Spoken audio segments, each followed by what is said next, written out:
Je vous souhaite la bienvenue dans les Sentiers du Bien-être. Je suis Amandine, éducatrice sportive et naturopathe spécialisée en micronutrition et je vous embarque avec moi pour de petites balades à la découverte de tous ces sentiers qui vous mèneront, je l'espère, vers plus de bien-être, une meilleure santé et tout ce qui pourrait potentiellement vous aider à vous sentir bien dans votre tête, dans votre assiette et dans vos baskets. Si ce podcast vous plaît, n'hésitez pas à lui laisser une petite note de votre choix et à me faire part de vos commentaires et de vos questions ou d'idées de sujets à aborder. Je serai ravie de vous lire.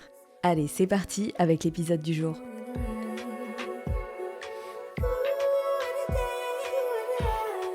Je vous souhaite la bienvenue dans ce nouvel épisode. J'espère que vous sentez bien en ce début d'année et que l'épisode précédent vous a apporté quelques pistes utiles pour créer les changements auxquels vous aspirez cette année. Pour continuer sur la lancée, aujourd'hui on va faire un pas si petit que ça, focus sur des acteurs de notre motivation, de notre morale et de nos émotions qui ne sont finalement que très peu pris en compte malgré leur rôle majeur. Il s'agit des nutriments.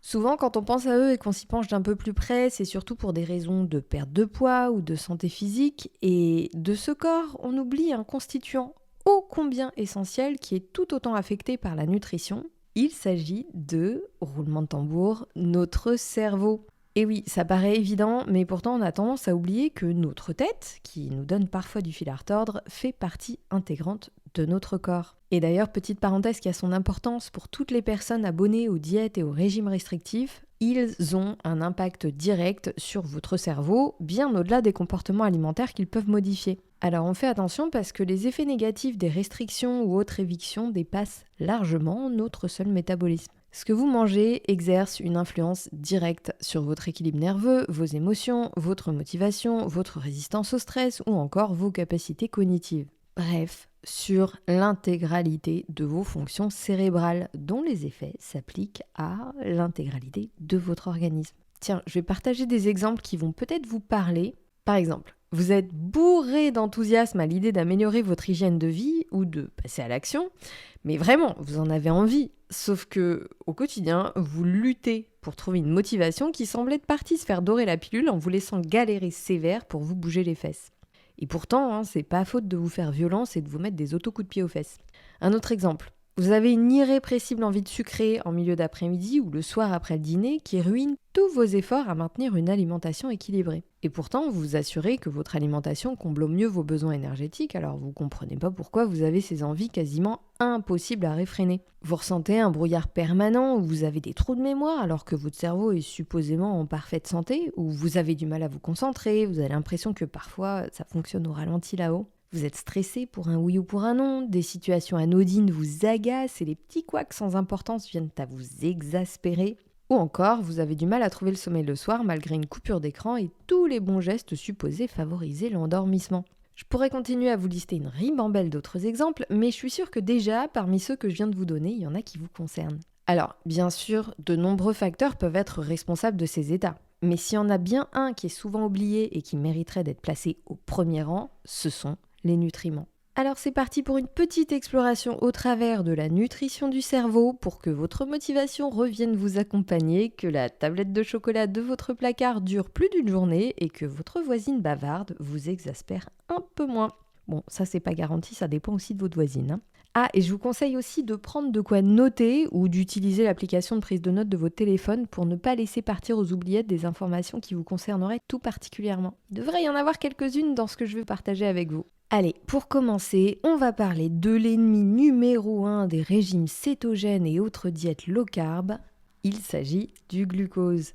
Lui, c'est le meilleur pote de notre cerveau. Parce que notre cerveau, c'est une machine de pointe carrément énergivore qui utilise 20 à 25% de nos ressources énergétiques quotidiennes, soit environ 300 calories par jour. Et quelle est l'énergie préférée de notre cerveau pour fonctionner ?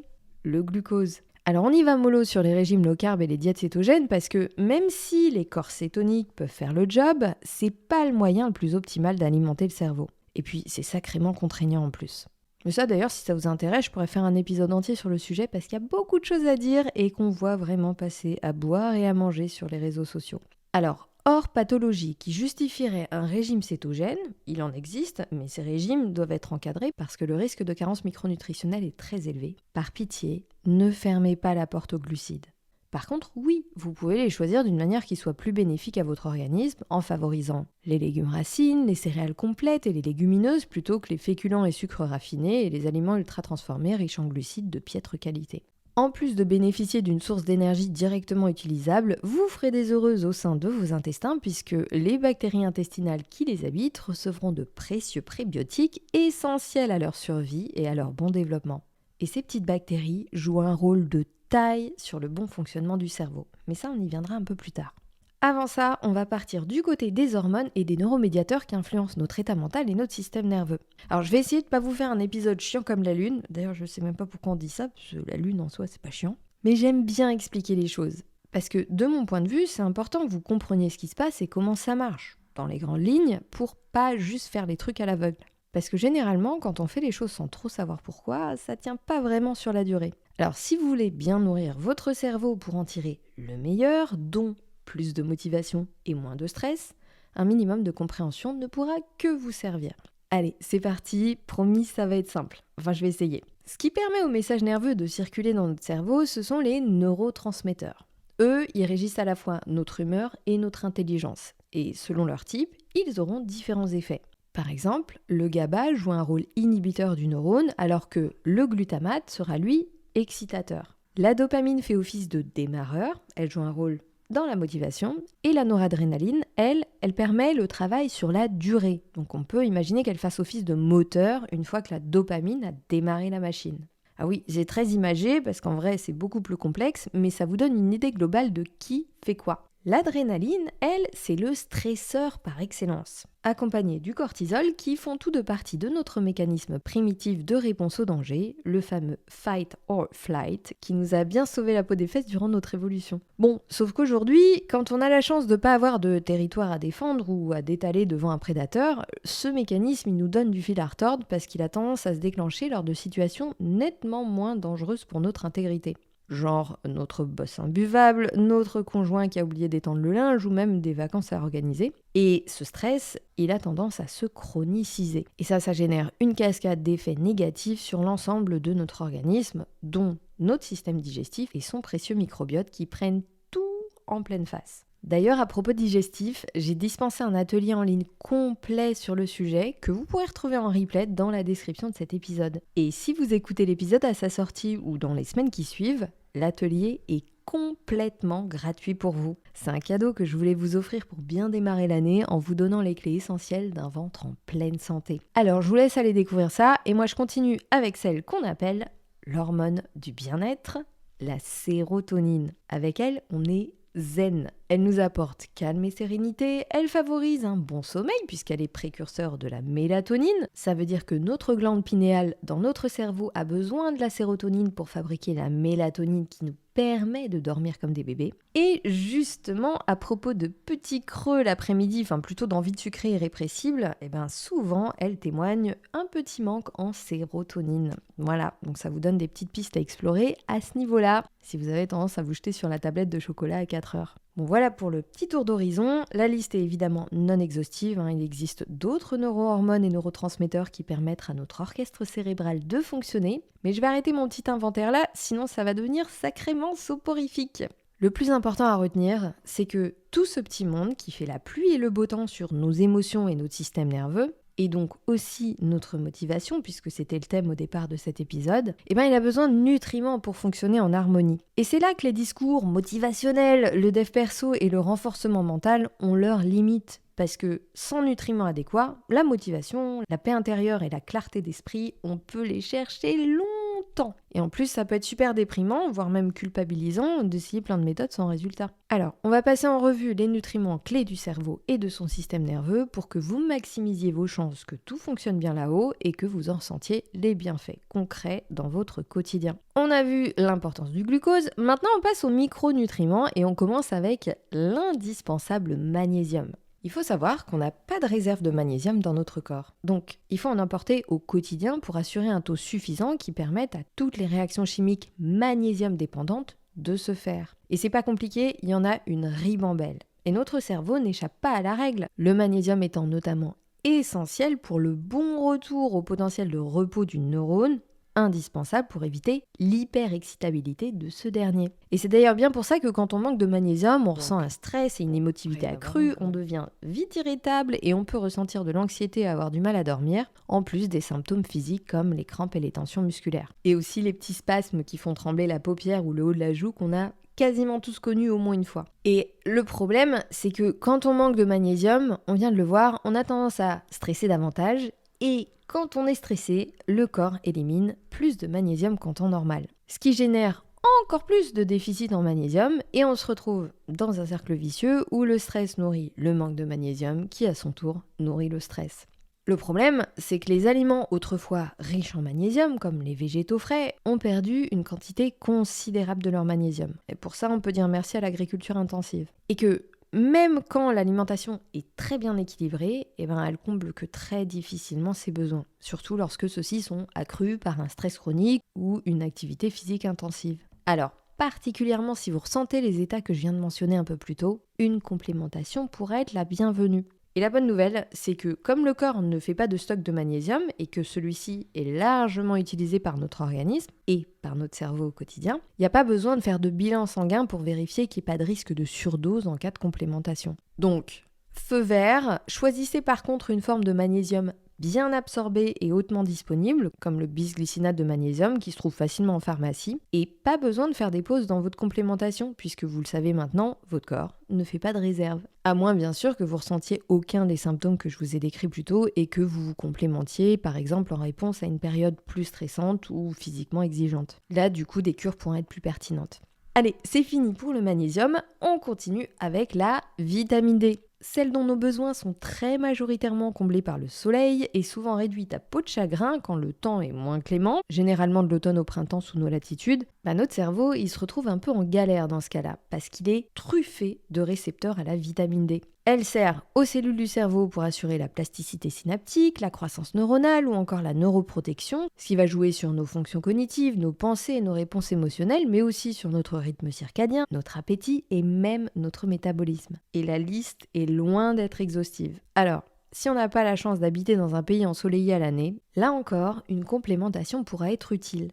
On peut demander à faire vérifier sa concentration sanguine de 25-hydroxyvitamine D par une petite prise de sang ou se complémenter directement si on n'a pas de contre-indication. Et pour ça, plutôt que de se faire prescrire des méga doses de vitamine D qui sont loin d'être optimales pour maintenir de bons taux sur la durée, on opte plutôt pour une prise quotidienne ou tous les 2 jours jusqu'au retour des t-shirts et du soleil. On en trouve en flacon compte-gouttes sans ordonnance dans toutes les pharmacies pour vraiment pas grand-chose. Donc allez demander ça et votre cerveau vous dira merci pour ce petit investissement. On continue maintenant avec celui dont malheureusement de très nombreuses femmes réglées sont carencées ou n'ont pas les taux optimaux. Il s'agit bien sûr du fer. Et oui, aujourd'hui, peu de femmes menstruées ont des statuts en fer optimaux et plus de 30% de la population mondiale est carencée. C'est la carence la plus répandue dans le monde. Et d'ailleurs, alimentation végétale ou carnée, tout le monde est logé à la même enseigne. Parce qu'au-delà de la différence de biodisponibilité entre fer héminique et non héminique, de nombreux facteurs affectent l'absorption et les niveaux de fer qui n'ont rien à voir avec le type consommé.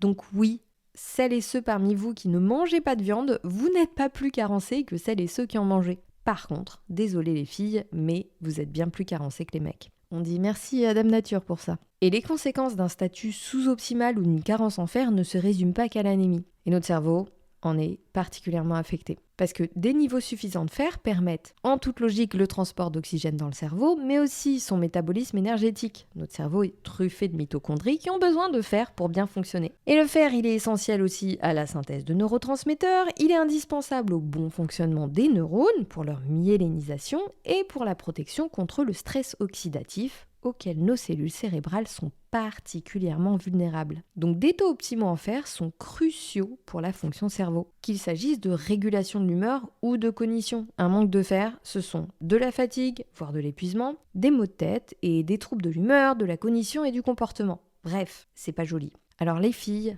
demandez un bilan martial complet lorsque vous faites vos bilans sanguins. Parce qu'en général, seule la ferritine et le fer sérique sont vérifiés et c'est largement pas suffisant. Et n'hésitez pas à faire checker vos niveaux inflammatoires par la CRP ultrasensible qui peuvent, eux, provoquer une séquestration du fer. Et là, vous pouvez manger plein de fer, votre corps, il pourra pas l'utiliser. Et vraiment, n'hésitez pas à insister auprès de votre médecin pour le bilan martial.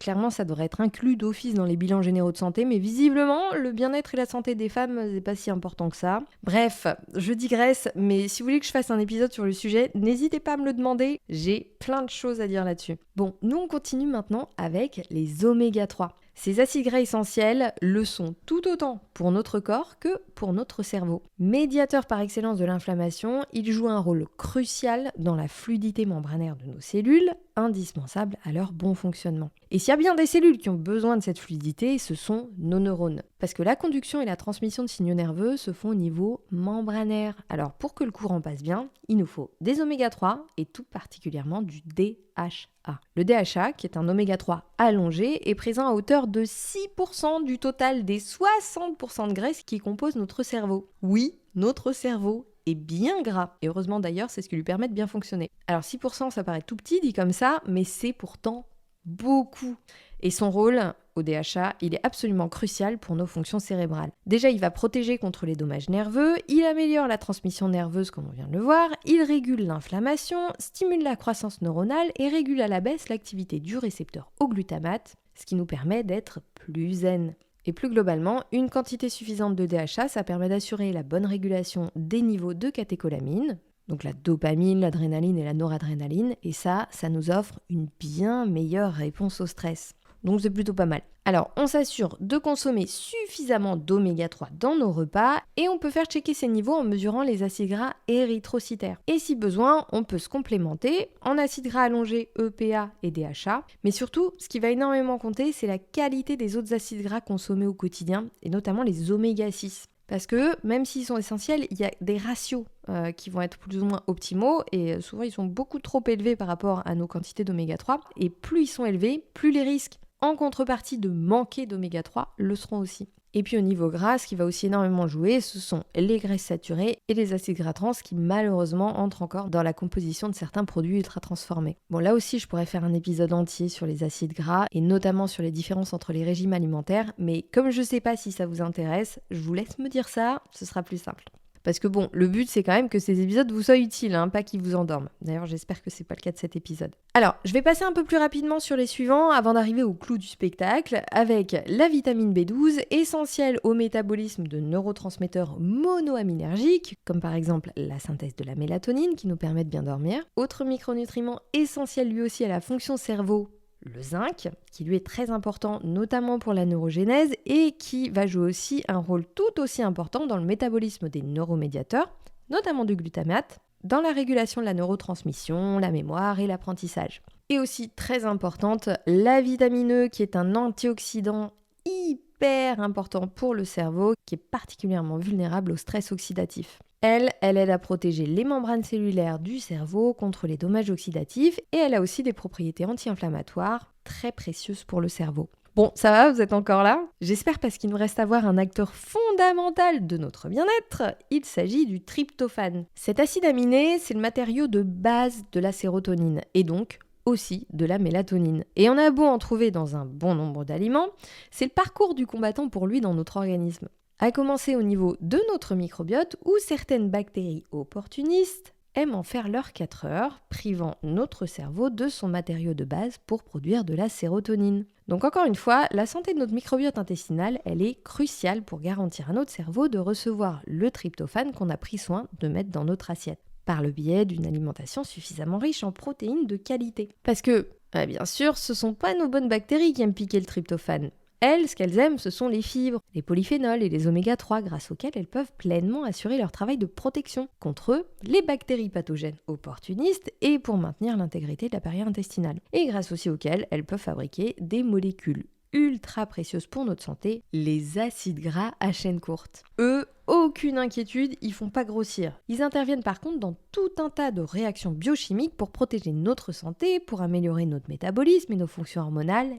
et pour protéger notre cerveau, notamment de l'inflammation, tout en améliorant son fonctionnement et la régulation des neurotransmetteurs comme, je vous le donne en mille, la sérotonine. Alors nos petites bactéries intestinales, on a sacrément intérêt à bien les bichonner et à les nourrir pour avoir le moral et la motivation au beau fixe. D'ailleurs, ça c'est un sujet qu'on aborde de manière plus approfondie dans l'atelier dont je vous ai parlé en début d'épisode et que vous pouvez, je vous le rappelle, retrouver dans les notes de ce podcast. Et nous, je crois qu'on a fini notre petit tour d'horizon des nutriments du cerveau et de la motivation.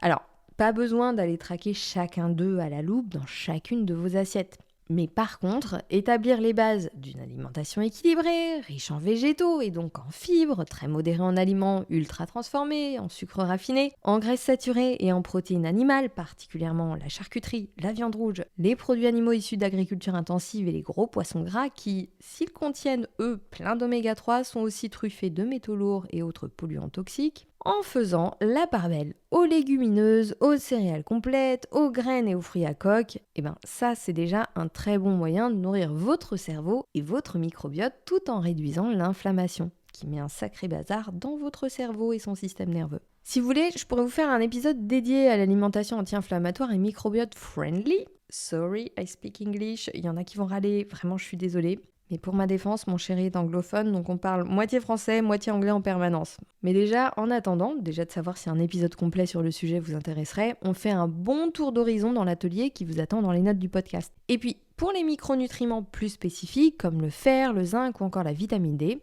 comme je vous l'ai dit un peu plus tôt, n'hésitez pas à faire un petit bilan pour voir où en sont vos statuts avant de vous complémenter. Bon, il est temps pour moi de vous laisser. J'espère vraiment que vous n'avez pas trouvé cet épisode trop long et surtout que vous terminez cette écoute avec des infos qui vous sont vraiment utiles. Donc je vous embrasse, prenez bien soin de vous et je vous dis à très vite pour un nouvel épisode.